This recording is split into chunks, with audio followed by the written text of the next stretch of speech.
Bem-vindos ao canal. Hoje eu vou falar para vocês sobre o livro Judas o Obscuro, de Thomas Hart. É um livro da editora Sétimo Selo. Tá? Existe uma outra edição desse livro, que é uma edição da Abril Cultural, uma edição de capa dura, uma capa vermelha, uma coleção da década de 70 e 80. Essa coleção da Abril Cultural era muito boa, ela era importante para popularizar essas obras. Ela foi mudando o formato, a qualidade das edições, mas a Abril Cultural vendeu muitos livros com essas coleções de clássicos. E eu conheço essa edição de Judas, o Obscuro, dessa coleção da Abril Cultural. É um livro barato esse, muito barato. Se alguém mora numa cidade que tenha um sebo, a possibilidade de encontrar esse livro por R$ 5 é muito grande. Quem precisa de comprar pela sebo virtual, aí o frete provavelmente o frete é mais caro do que o livro, tá? Então tem esse porém, mas é um livro assim que eu acredito deva sair na faixa de R$ 15, então não é algo muito caro, embora seja uma edição mais velha. Essa editora aqui, ela vende os livros com muito desconto. Se vocês tiverem interesse e olharem no site da editora, vocês vão conseguir, desde que não seja um lançamento. Mas mesmo o lançamento, ela já dá um desconto bom. Mas normalmente os descontos dela são de 45% a 50%. E ela não exige assim um valor muito grande para frete grátis. Então não sei hoje como está. Isso caso alguém se interessar. Porque essa editora, ela vende mais barato os livros do que as livrarias virtuais mais famosas que nós temos aí. Mesmo essas livrarias virtuais que dão excelentes descontos, elas não vendem tão barato quanto a Sétimo Selo vende no próprio site dela. É interessante caso alguém se interesse. Essa editora é uma editora conservadora, tem uma tendência conservadora. Tá? Conservadorismo, só para também deixar claro aqui para vocês, ele não é a mesma coisa que reacionarismo, ele não é a mesma coisa que esse populismo de direita grosseiro, tosco, tacanho, que prosperou no Brasil e no mundo nos últimos anos. Ele não é isso. Conservadorismo não é isso. Não estou afim aqui de discutir o que é conservadorismo, mas ele não é isso. Pode apresentar até alguma semelhança, porque várias coisas no mundo apresentam semelhanças, uns mais, outros menos. Mas não é a mesma coisa. Então, assim, conservadorismo não é isso. Não tem um preconceito do conservadorismo, porque não é isso. Tá? O populismo para mim é uma coisa tacanha. O populismo para mim é uma coisa grotesca, é uma coisa bizarra, é algo que me deixa bastante contrariado, seja ele de direita, seja ele de esquerda. Eu não tenho a menor simpatia, nem pelo populismo, nem pelos líderes populistas, tá? E nem enquanto ideia, né? Enquanto posicionamento, posição, decisão, por esse posicionamento de acreditar nessas lideranças populistas, de assumir isso, de gostar disso, para mim é algo extremamente desagradável, extremamente desconfortável. Eu preciso ser sincero para vocês quanto a isso. Não gosto, não simpatizo. Sei que entre esses líderes existe uma gradação de diferenças, eles não são iguais, né? Sempre um pode ser pior do que o outro. Isso basta que vocês olhem, mas é preciso que cada um olhe. Eu não estou aqui para falar sobre isso, mas apenas para tocar nesse ponto, porque essa é uma editora muito identificada com o conservadorismo e às vezes ela provoca rejeição em alguns leitores. Outro detalhe é o seguinte: não tem um preconceito de ler obras boas, de autores bons e autores diferentes daquilo que a gente está acostumado a pensar, daquilo que a gente está acostumado a gostar. É preciso que às vezes a gente confronte as nossas próprias posições, é preciso que às vezes a gente confronte os nossos posicionamentos, é preciso que a gente faça uma verificação disso de tempos em tempos.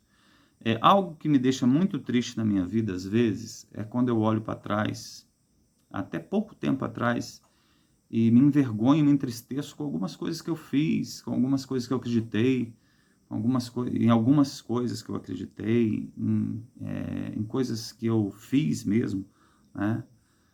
Isso me entristece, mas por outro lado, eu me sinto bem por saber que superei aquele momento, que houve um crescimento, mesmo que seja mínimo, né? Mesmo que seja mínimo. Então é importante vocês fazerem isso, é importante que vocês possam fazer isso, que vocês pensem em fazer isso, não procurando aquilo que tem de mais grosseiro, tacanho, deselegante, cafona, gritalhão, sabe? Histérico, barulhento. Há uma discussão sobre a palavra, sobre se existe histérico ou não, mas eu também não quero entrar nesse detalhe, né? Enfim, aquilo que é bem feito, seja um autor de esquerda, seja um autor de direita, aquilo que é inteligente, aquilo que é elegante, que é agradável, vale a pena conhecer, vale a pena colocar frente àquilo que a gente tem muita convicção de estar certo, salvo certas coisas que não tem como relativizar, né? Algumas coisas não tem como você relativizar. Algumas coisas são impossíveis de serem relativizadas. E essas coisas, eu também já falei um pouco sobre isso aqui, agressões, xingamentos, mentiras, claramente mentiras, e são coisas que a gente deve desconsiderar, né? Mas infelizmente, há no mundo e no Brasil uma mentalidade jurássica de esquerda e de direita, que é uma coisa assim, que me deixa completamente perplexo, né? Ontem mesmo eu vi uma figura grotesca fazendo um discurso, uma figura grotesca. É a pura linguagem, é a pura nova língua que eu assisti ontem naquele discurso. Vocês querem saber o que é nova língua de forma concreta? Assistam um discurso com uma figura que parece que saiu, sei lá, de quais profundezas para fazer aquele discurso ontem, em pleno século XXI, em Moscou, né?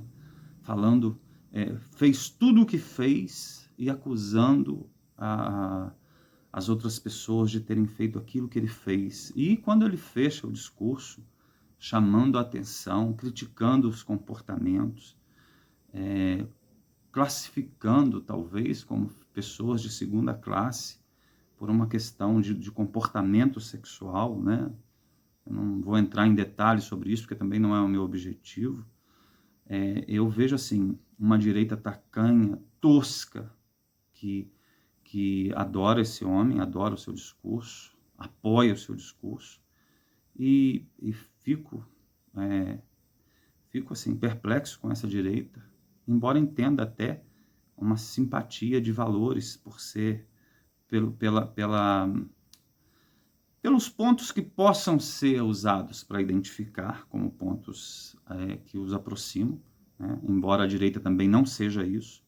Agora a esquerda, sinceridade, eu fico assim, eu não consigo entender, sabe? E, enfim, mas se vocês quiserem saber o que é nova língua, a nova língua do Orwell, vocês peguem trechos do discurso que foi feito por uma figura grotesca, imoral, criminosa, vulgar, uma criatura que saiu do ponto mais obscuro que nós poderíamos ter no mundo, nas estruturas de Estado, que é o mundo do serviço secreto, principalmente o serviço secreto de uma ditadura, uma das coisas mais grotescas, mais bizarras que existem. Essa figura ontem fez um discurso que é a pura nova língua. Então, se vocês quiserem ver como que se diz que guerra é paz, liberdade é escravidão, vocês prestem atenção em trechos do discurso que foi traduzido aí mais para o inglês do que para o português, mas existem também traduções em português. Bem, enfim, eu acho que eu até me estendi um pouco demais. Eu quero falar um pouco dessa obra. Antes de começar a falar dessa obra, eu preciso mostrar para vocês também uma pequena obra de arte que lá está aqui atrás de mim, um quadrinho, uma arte abstrata lá atrás. Esse quadro foi pintado pela minha sobrinha de 11 anos. Eu encomendei a ela. Não paguei ainda não. Tenho que pagar. Tá pendurado, tá no caderninho dela lá anotado. Mas espero que vocês gostem da arte dela. Ela pinta, ela desenha e ela vende, ela dá cursinho de desenho. A menina é para frente. Bem, enfim. Esse livro aqui, ele trata de uma história do século XIX. Ele trata de uma figura, um menino órfão, que vai ser criado pela tia. Ele é um menino, assim, que não conhece muito amor, muito afeto, né? Pelo fato de ser órfão, por viver num mundo muito pobre, onde ele precisa trabalhar desde muito cedo. E ele fica muito impressionado pelo seu professor. O professor é a única pessoa por quem ele tem uma consideração. O professor tem uma atenção por ele, tem uma consideração por ele, acredita que ele tenha possibilidades de vir a conseguir um caminho através dos estudos. Inclusive, o próprio professor está buscando uma ascensão através do estudo. Ele quer se tornar um doutor, quer trabalhar numa universidade, ele não quer continuar trabalhando em escolas de províncias, ele quer ir para uma cidade maior e se tornar um doutor numa universidade. Bem, o menino ele acaba tentando estudar por conta própria. Ele tem algo muito importante na educação. O que ele tem de muito importante na educação é a automotivação. Ele quer aprender. Então, assim, ele tenta conseguir livros baratos. Ele tenta aprender grego, latim, história.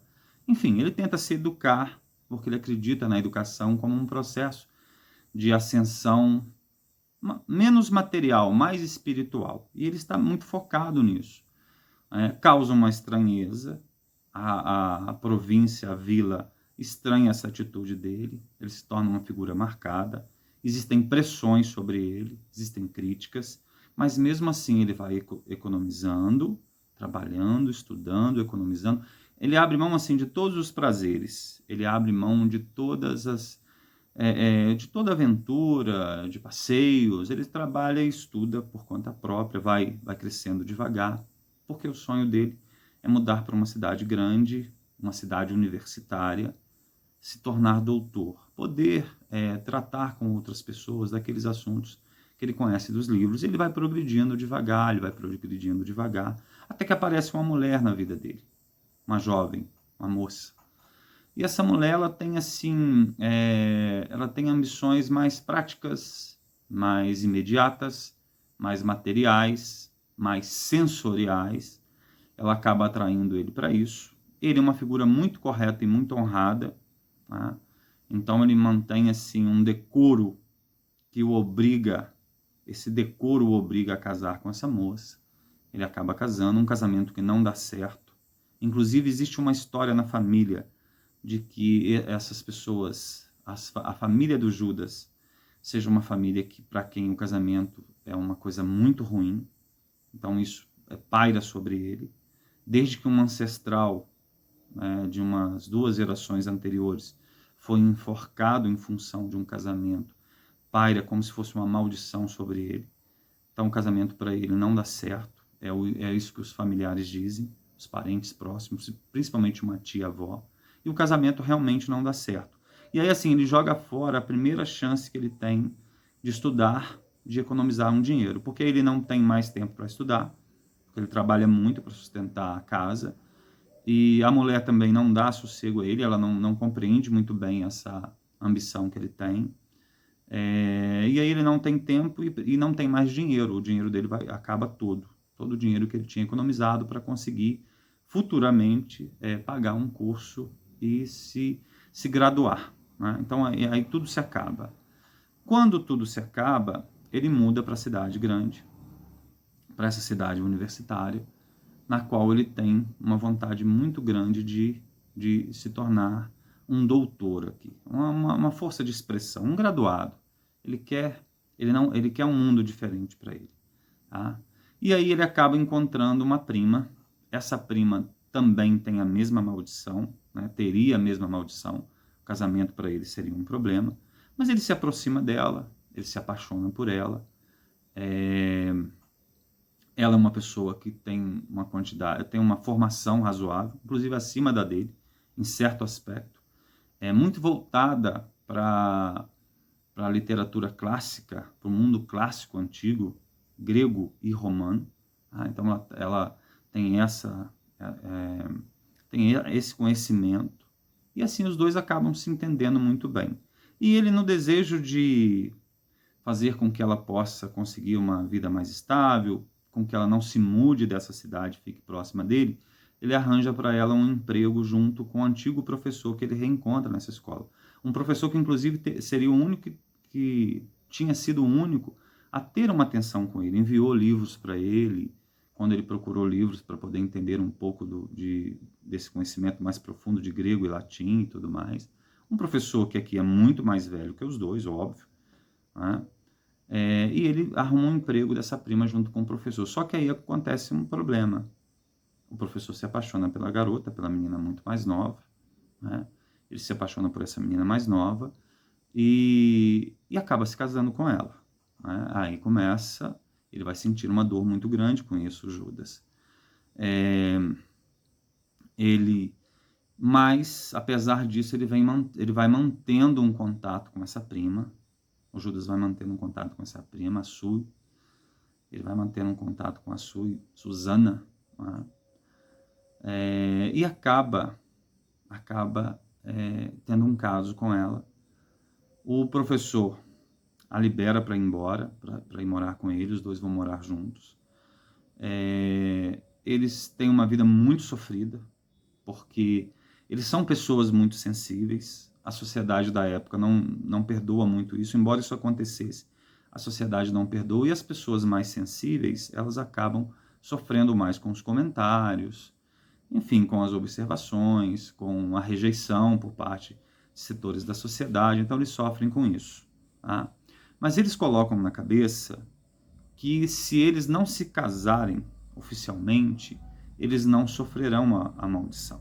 Então, apesar de viverem juntos, apesar de se envolverem, de terem uma relação durante muito tempo, eles não se casam oficialmente, tá? Eles evitam se casar para que essa maldição não recaia sobre eles. Enfim, não vai adiantar, eles sofrem muito. Existem passagens aqui muito angustiantes, de um sofrimento muito profundo, um sofrimento muito intenso. Tem um momento específico aqui que é muito difícil a gente não sentir o que acontece com a família. Eles têm vários filhos, né? Ele tem alguns filhos, aparece inclusive um filho do primeiro casamento do Judas. E o final é um final triste, é um final ruim no sentido de ser um final triste, tá? É um bom final do livro, mas é um final triste, é um final doloroso, é um final de sofrimento, de muito sofrimento. Eu estou tentando controlar o tempo aqui, já passou bastante tempo, mas estou tentando controlar, e eu sou míope, então eu não enxergo lá o marcador do tempo. Por isso que eu fiz uma tentativa de ver quantos minutos já se passaram. Bem, enfim, o livro termina de forma trágica, de forma dolorosa, tá? Muita perda. Eu quero falar para vocês aqui que esse autor ele é extremamente pessimista. Ele é muito pessimista quanto à humanidade, quanto à vida da humanidade. Muito pessimista. Um pessimismo, assim, muito intenso. Ele é extremamente pessimista e, como é que eu vou dizer para vocês? Quase sem esperança. Quase sem esperança. Os personagens dele praticamente não têm esperança.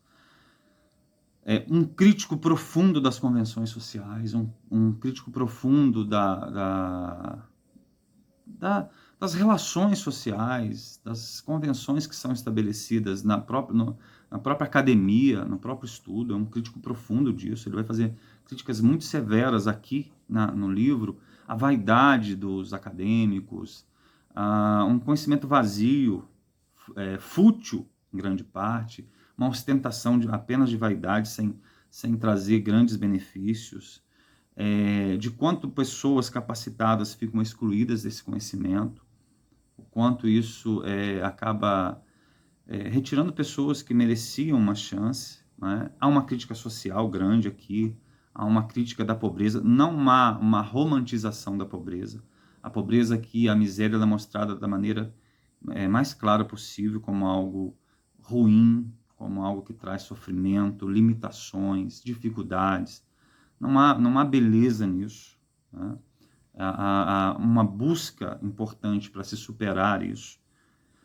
Mas, enfim, é uma pessoa que não vê com esperanças o futuro da humanidade, a história da humanidade, vê muito mais sofrimento, vê com muito pessimismo essa existência.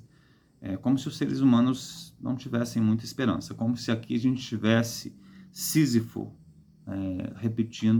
se repetindo ao infinito, né? Nós temos aqui algo sem sentido, algo que acaba em sofrimento, que acaba... Tudo que se faz acaba em nada, acaba em dor, acaba em culpa, acaba em perda. Então, ele faz uma crítica muito profunda, então, a isso, às convenções da época. Eu disse para vocês que é um livro conservador, mas tido como progressista à época nesse sentido, inclusive proibido por muitas autoridades religiosas, enfim. Tá?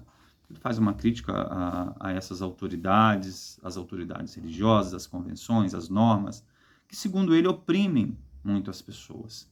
As convenções ligadas ao casamento mesmo.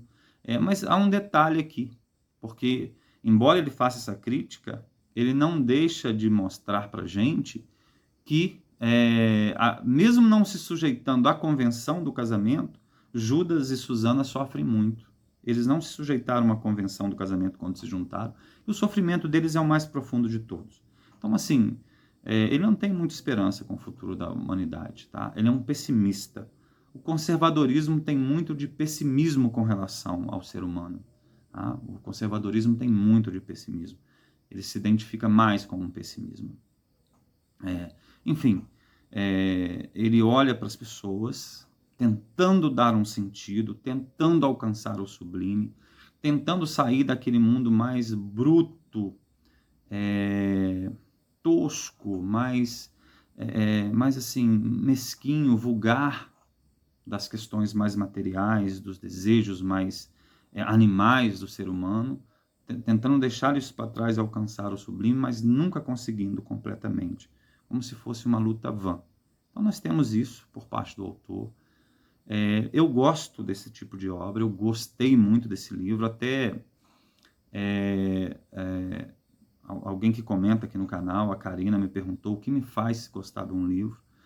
E o que me faz gostar de um livro é estar lendo e esquecer de tudo quando eu estou lendo. Eu até dei uma resposta aqui num comentário, uma resposta assim meio pedante, eu achei depois. Na hora ela me veio de forma muito espontânea, mas depois eu achei que aquilo ficou meio pedante. Mas enfim, o que me faz gostar de um livro é ele me deixar preso nele, né, durante muito tempo, sem perceber. Né? Ele acaba me absorvendo, eu acabo ficando preso a esse livro e querendo chegar ao final. Isso me faz gostar de um livro. Isso é uma das coisas que me faz gostar de um livro muito. Bem, enfim, a gente está terminando um feriadão de carnaval. Foi um dos melhores carnavais que eu tive.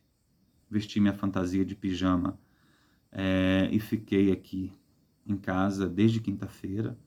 Estou aqui, assim, sem barulho, sem nada. Foi praticamente um retiro. Né? Então, para mim, foi um dos melhores carnavais dos meus últimos anos. Muito bom mesmo. Gosto muito do feriado de carnaval. Gostei muito da folia, acho bacana a folia e acho bacana quem gosta. Mas para mim foi muito bom passar esses dias aqui. Bem, é isso. Esse vídeo ficou grande demais. Não sei se alguém chegou até aqui ao final. Vou dar um spoiler aqui agora da obra, tá? Um spoiler da obra, porque quando eles estão vivendo razoavelmente bem, e eu falo para vocês que aqui a crítica vai além da questão das convenções sociais, é quando a Susana e o Judas estão vivendo bem, os dois estão vivendo bem, eles perdem todos os filhos, numa cena muito tocante, muito dolorosa. Então, assim, não é apenas a convenção, não é apenas a arbitrariedade da convenção social que faz as pessoas sofrerem, segundo o Thomas Hardy. É a nossa própria condição humana que nos faz sofrer. Né? Está além de qualquer outra coisa. E assim, o Judas faz de tudo para escapar a isso, mas é como se ele tivesse um destino. Ele não consegue escapar a isso e ele acaba muito mal. Ele faz tudo certo, ele é um cara honrado, ele é um cara com algumas fraquezas.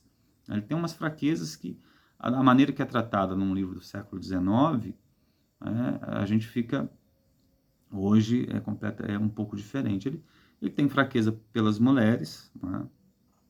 E um pouco pela bebida também. Mas ele consegue lidar bem com isso, mas acaba vivendo miseravelmente, sofrendo desgraçadamente até o final. Então, assim, é um livro que acaba, é uma história que acaba muito mal para ele. Como eu disse para vocês, são spoilers, ele morre no final da obra, sozinho, abandonado, pedindo um copo d'água, e não tem ninguém para dar esse copo d'água a ele, de forma bem miserável mesmo, bem abandonada, como se dizia aqui, como me dizia minha avó, ele morre à míngua, né? Morre sozinho, sem nada, sem ninguém, uma morte muito dolorosa também. Então, assim, o livro é isso.